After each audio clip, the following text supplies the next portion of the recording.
நீங்கள் பார்த்துக் கொண்டிருப்பது உங்கள் விஜய். கார்த்தால அவர் எழுந்து பார்க்கச்சே பசு அங்கே இல்லைன்றது தெரியறது. யார் ஓட்டின்னு போயிட்டான்னு அவருக்கு யாராவது வந்து சொல்லணும்னு. அவர் எவ்வளோ பெரிய ரிஷி, ஞானக்கண் அவருக்கு தெரிஞ்சு போச்சு. கோவத்தோட இந்த கேம்புக்கு வரார் இந்த வசுக்களை பார்க்கறதுக்கு.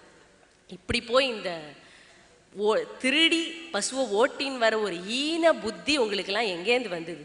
தேவகோஷ்டியில் சேர்ந்த நீங்கள்லாம் பண்ணக்கூடிய காரியமா இது?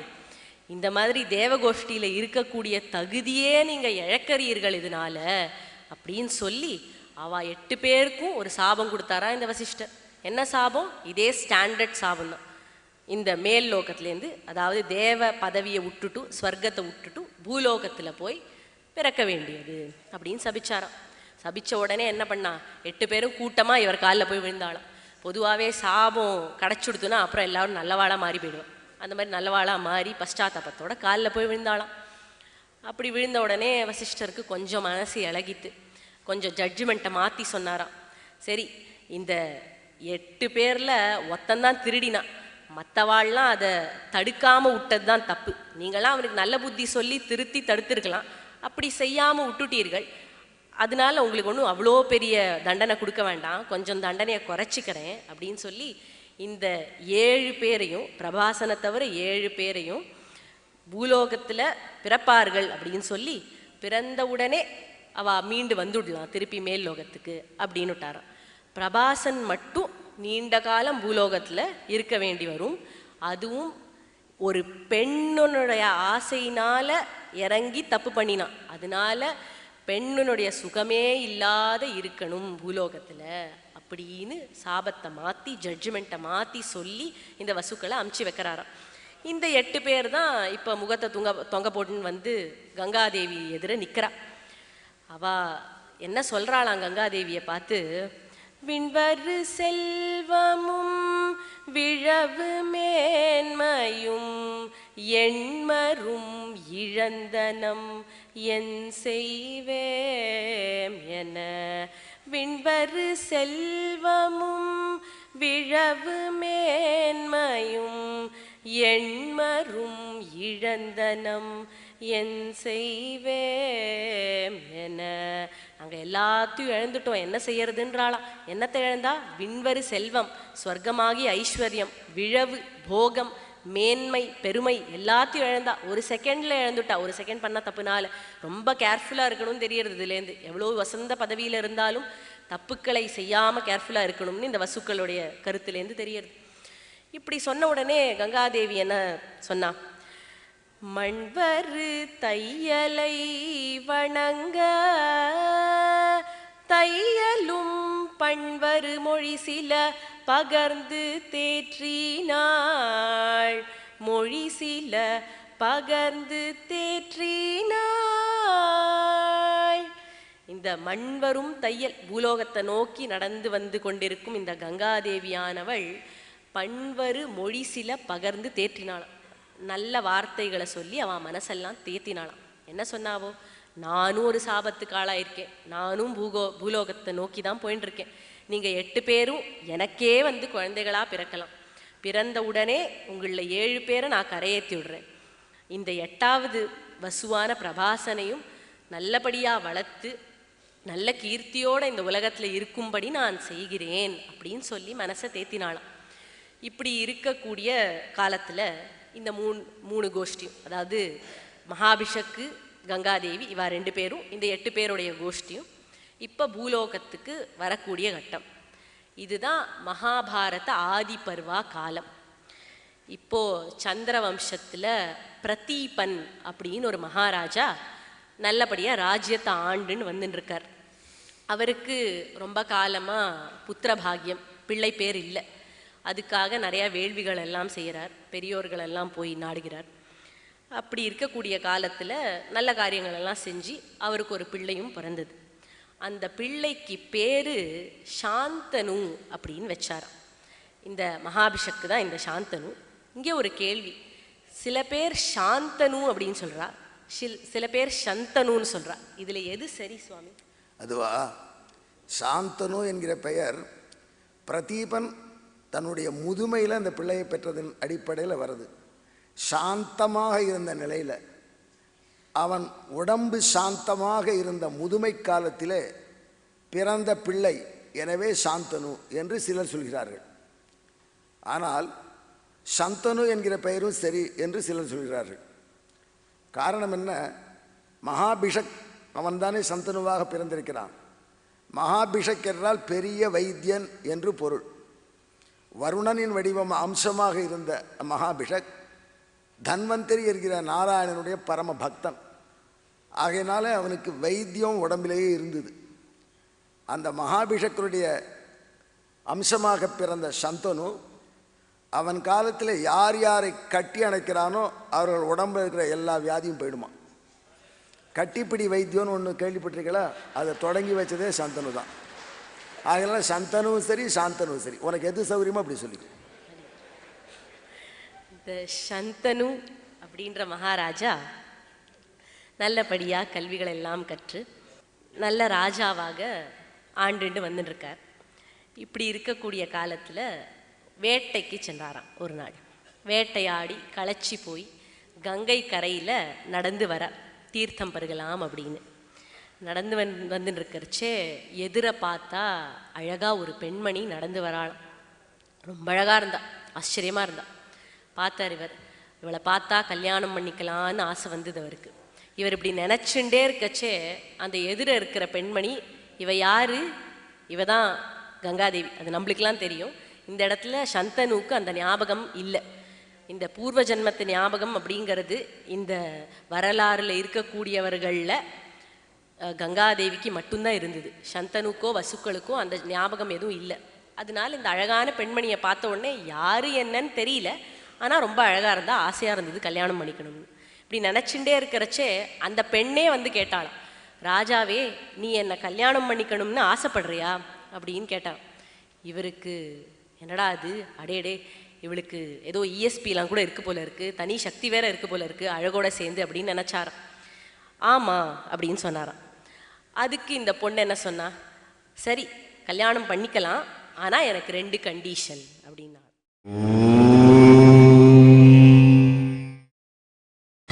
நீங்கள் பார்த்துக் கொண்டிருப்பது உங்கள் விஜய். இந்த கண்டிஷன் போடுறது கல்யாணத்துக்கு கங்காதேவி காலத்துலேருந்தே ஆரம்பம். என்ன கண்டிஷன் போட்டா?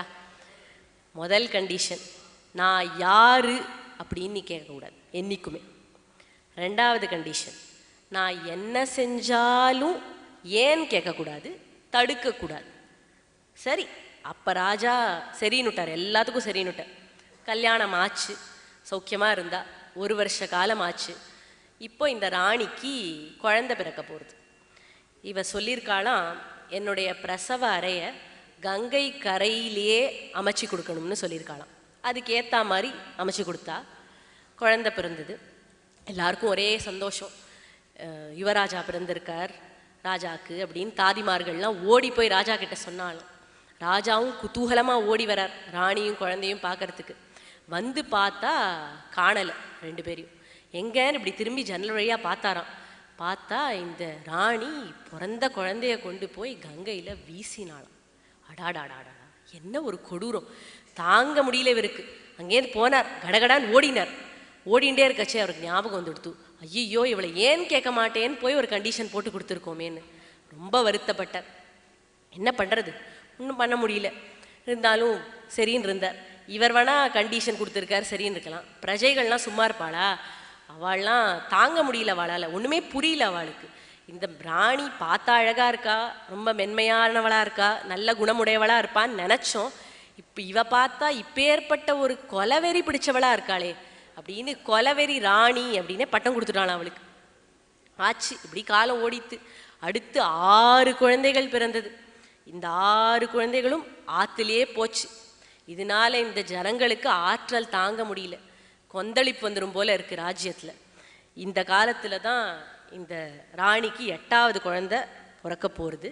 ராஜா இந்த தடவை டிசைட் பண்ணிட்டார், இந்த ராணி இந்த தடவை ஏதாவது இந்த மாதிரி ஏடாகுடமாக பண்ணால் நம்ம சும்மா இருக்கக்கூடாது அப்படின்னு. 8வது குழந்தையும் பிறந்தது. ராஜா போய் ராணியும் குழந்தையும் பார்க்க போகிறார். அப்போ ராணி குழந்தைய தூக்கிண்டு கங்கை கரை பக்கம் நடந்து போகிறாளாம். இப்போ போய் தடுத்தார் அவளை.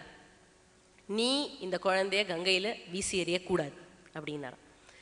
இப்படி ஒத்தி தான் பெத்த குழந்தைய பெத்த உடனே இப்படி போய் சாகடிப்பாளா? எனக்கு ஒன்றுமே புரியல, உன்னை புரிஞ்சிக்கவே முடியல என்னால், நீ யாராக இருக்க முடியும்னே எனக்கு புரியல, யார் நீ அப்படின்னு கேட்டார். போச்சு, கண்டிஷன் மூணுத்தையும் மீறியாச்சு.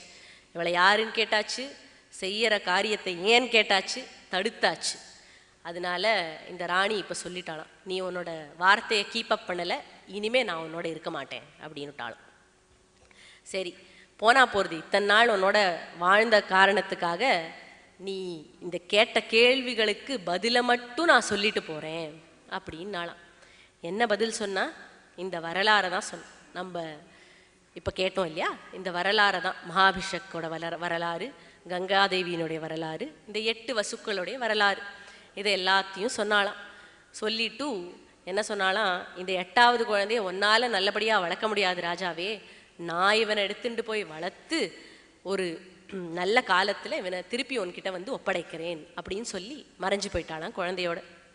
ராஜாவுக்கு ரொம்ப வருத்தம், இப்படி ராணியும் குழந்தையும் இழந்தோமே அப்படின்னு ரொம்ப வருத்தத்தோடு இருக்காராம்.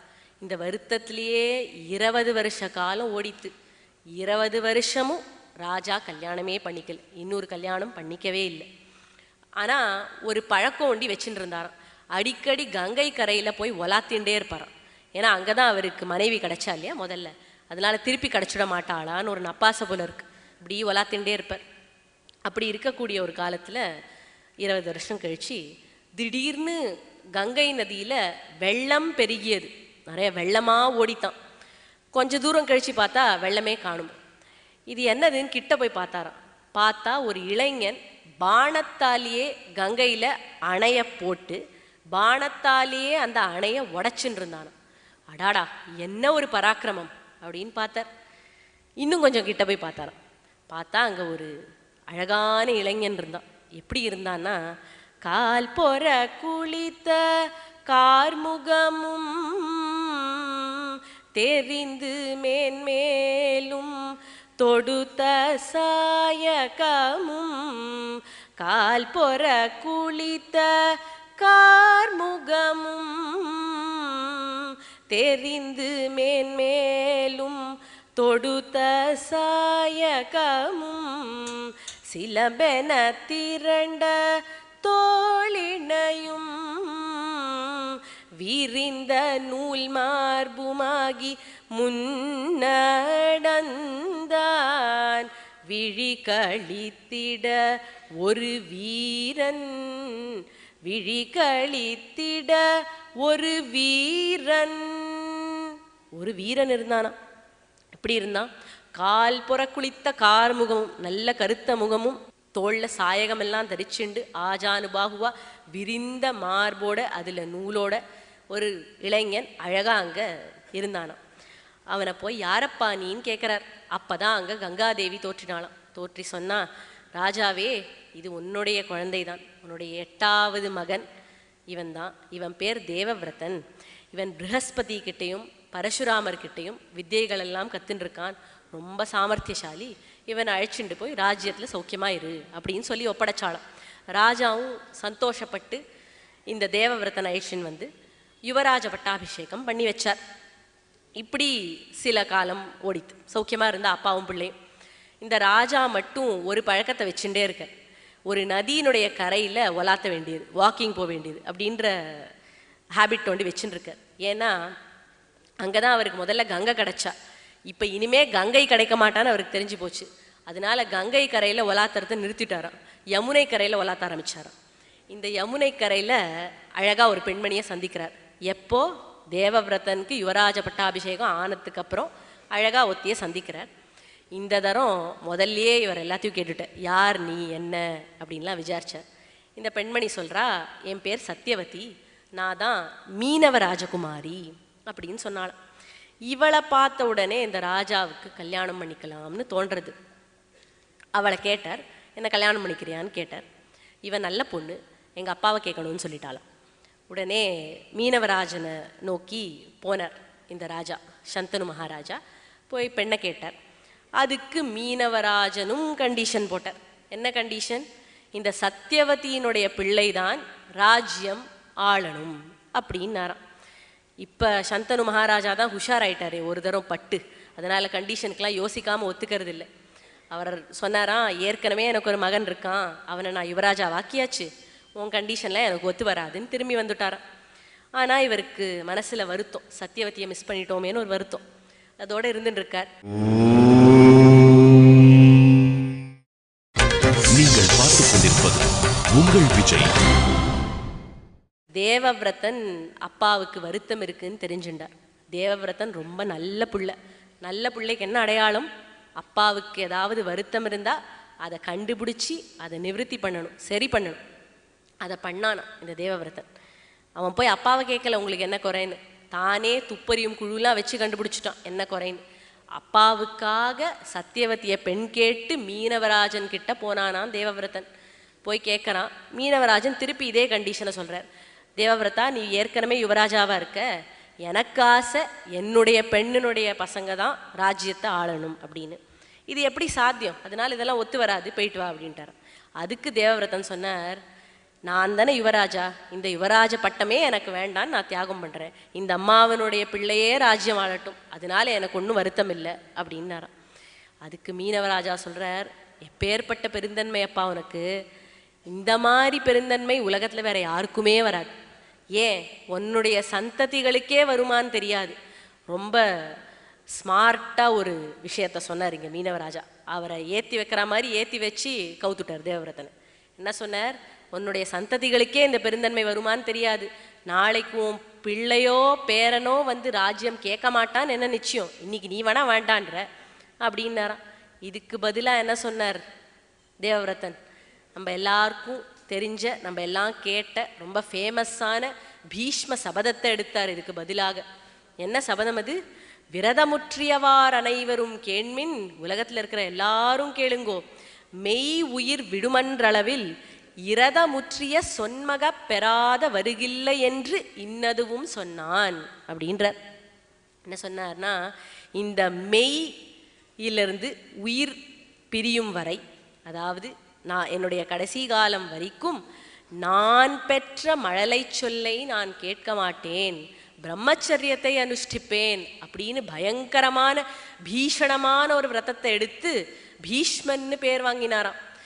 இந்த விரதத்தில் ஒரு முக்கியமான பகுதி இருக்கு. இன்று முதல் இந்த விரதத்தை நான் எடுக்கிறேன் அப்படின்னு அந்த இடத்துல தேவவிரதன் சொல்லியிருக்கான். அது வந்து வியாச மகாபாரதத்துடைய ஸ்லோகத்தில் இருக்கு. அது சுவாமி இப்போ சாதிப்பார். அத்ய பிரபிருதிகே தாச பிரம்மச்சரியம் பவிஷ்யதி. அத்ய பிரபிருதி, இன்று முதல், தாசா மீனவர் தலைவனே, பிரம்மச்சரியம் பவிஷ்யதி, நான் பிரம்மச்சரிய விரதத்தை மேற்கொள்வேன் என்று பீஷ்மர் சொன்னார். அதான் அந்த ஸ்லோகத்துக்கு நேர் மொழிபெயர்ப்பு. இன்று முதல் நான் பிரம்மச்சரியத்தை அனுஷ்டிப்பேன் அப்படின்னு பீஷணமான விரதத்தை எடுத்துட்டார், பீஷ்மர்னு பேர் வாங்கினார். இந்த பீஷ்மருடைய கதை இதுவரைக்கும் அடியேன் சொன்ன கதை, நம்ம எல்லாரும் கேட்ட கதை தான். இதில் சில கேள்விகள் அடியனுக்கு உண்டு. இந்த கேட்ட கதையில் பல நாளாக சில கேள்விகள் உண்டு. முதல் கேள்வி என்னன்னா, இந்த சந்தனு இவ்வளோ பெரிய மகாராஜா, இவ்வளோ பராக்கிரமசாலி, இவனுக்கு போய் ஒரு ஊர் பேர் தெரியாத பெண்மணியை கல்யாணம் பண்ணிக்கணும்னு ஆசை வருவானே, ஏன் அப்படி ஒரு ஆசை வந்தது? அப்படி வந்தாலும் அவளை ஏதோ ஒரு அந்தப்புறத்தில் அடைச்சி வைக்காம பட்டத்து ராணியை அவளை ஏன் ஆக்கினான் அப்படின்னு ஒரு கேள்வி. ரெண்டாவது கேள்வி, இந்த பிரஜைகளெல்லாம் எப்படி இதை ஒத்துண்டா?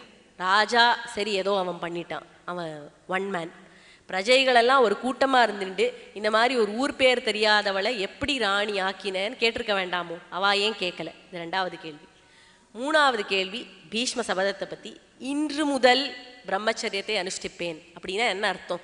இன்னைக்கு முன்னாடி பிரம்மச்சாரி இல்லையா அப்படின்னு ஒரு கேள்வி.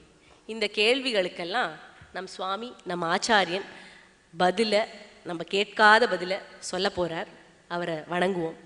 ஆச்சாரியன் பதமலரை பணிந்திடுவோம், ஆச்சாரியன் பதமலரை பணிந்திடுவோம், கேட்காத கருத்தினை தெளிவாக்கி உரைத்திட ஆச்சாரியன் பதமலரை பணிந்திடுவோம். உன்ன மாதிரி என்னால் பாட முடியாது, ஆனால் உன் பாட்டே எனக்கும் பாட்டு. நானும் எங்கள் ஆச்சாரியன் திருவடியை பணிந்து உன் கேள்விக்கு பதில் சொல்கிறேன். இந்த சந்தனு மகாராஜோட அப்பா பேர் என்னம்மா? பிரதீபன். பிரதீப மகாராஜாவின் பிள்ளையாக சந்தனு பிறந்தார். சாந்தனுவுக்கு பிரதீப மகாராஜா பருவம் வந்த காலத்தில் ஒரு வார்த்தை சொன்னார். சந்தனு, நான் ஒரு காலத்தில் கங்கை கரையில் உட்கார்ந்து வேதம் பாராயணம் பண்ணிட்டு இருந்தேன். அப்போது திடீர்னு அந்த கங்கை கரையில் ஒரு அழகான பெண்மணி தோன்றினாள், பேரழகு. அந்த பேரழகு அந்த பெண்மணி என்னுடைய இடது மடியில் டபாலுந்து உட்காந்துட்டா. ரொம்ப சந்தோஷமான செய்தி தான். ஆனால் இடது மடி வந்து உட்காண்டா. உட்கார்ந்தவள் என்னை பார்த்து சொன்னா, மகாராஜா, நான் உன்னை கல்யாணம் பண்ணிக்க ஆசைப்படுறேன். ஒரு பெண் தானே வந்து மடியில் உட்கார்ந்து மேரேஜ் ப்ரப்போசல் கொடுத்தா யாருக்காவது கசக்குமா? ஆனால் பிரதீப மகாராஜா அந்த பெண்மணியை பார்த்தார். அவருக்கு பிரதீபருக்கு ரொம்ப வயசப்பா ஜாஸ்தி.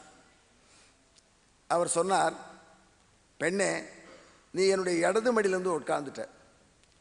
இடது மடி என்பது பெண் குழந்தை, தங்கை, மருமகள் இவர்கள் உட்காரக்கூடிய இடம். வலது மடி தான் மனைவிக்கு ஏற்ற இடம். நீ ராங் பிளேஸில் உட்காந்து தப்பான இடத்துல இருந்து மனைவியாக வேண்டும் என்று வேண்டுகோளை விட்டுட்டேன். ஆகையினால உன்னை என்னுடைய மருமகளாகவோ என்னுடைய தங்கையாகவோ என்னுடைய பெண்ணாகவோ தான் நான் பார்க்க முடியுமே ஒழிய என்னுடைய மனைவியாக நான் பார்க்க இயலாது, மன்னிச்சுக்கோ என்று பிரதீபர் சொன்னார்.